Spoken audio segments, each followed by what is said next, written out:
পাইলটরা সামনের পথ না দেখে বিমান চালাচ্ছেন। সম্প্রতি ছড়িয়ে পড়া এই ভিডিওটি দেখে অনেক বিমানযাত্রীর মনেই কৌতূহল এবং উদ্বেগের সৃষ্টি হয়েছে। এতে দেখা যায় মাঝ আকাশে উড়ন্ত একটি বিমানের ককপিটের সামনের জানালায় পুরোটাই বিশেষ ধরনের সানসেট বা পর্দা দিয়ে ঢাকা। এই দৃশ্যটি যখন এক তরুণ যাত্রী ক্যামেরাবন্দি করেন, তখন তার চোখে মুখে ছিল স্পষ্ট বিস্ময় ও আতঙ্ক। যেন তিনি এক অভাবনীয় বিপদের সাক্ষী হতে যাচ্ছেন। তবে এভিয়েশন বিশেষজ্ঞদের তথ্য অনুযায়ী এই দৃশ্যটি দেখতে অস্বাভাবিক মনে হলেও এটি বিমান চালনার ক্ষেত্রে অত্যন্ত সাধারণ এবং স্বীকৃত একটি প্রক্রিয়া। মূলত উচ্চতায় বিমান যখন দীর্ঘ সময় ধরে ওড়ে, তখন সূর্যের তীব্র প্রতিফলন এবং ক্ষতিকারক অতিবেগুনি রশ্মি পাইলটদের চোখের জন্য মারাত্মক ক্ষতির কারণ হতে পারে।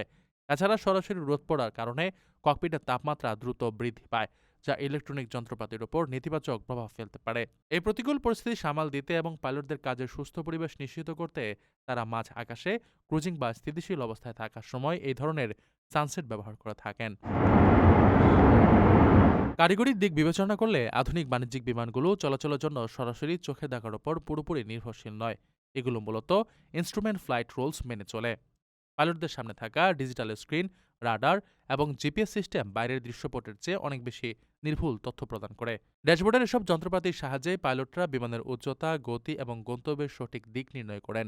এমনকি ঘন মেঘ বা কুয়াশার কারণে যখন বাইরের কিছুই দেখা যায় না, তখনও এই অত্যাধুনিক প্রযুক্তি বিমানকে নিরাপদে এগিয়ে নিয়ে যায়।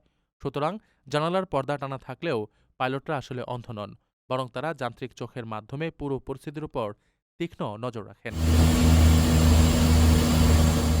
আপনার স্বপ্নগুলো আকাশ ছুবে প্রবাসীর হেলিকপ্টারের মাধ্যমে। বিয়ে, জন্মদিন অথবা যে কোনো বিশেষ প্রয়োজনে হেলিকপ্টার ভাড়া করতে যোগাযোগ করুন স্ক্রিনে দেয়া নাম্বারে। প্রবাসীর হেলিকপ্টার, নিরাপদ ও সাশ্রয়ী বাহনের বিশ্বস্ত নাম।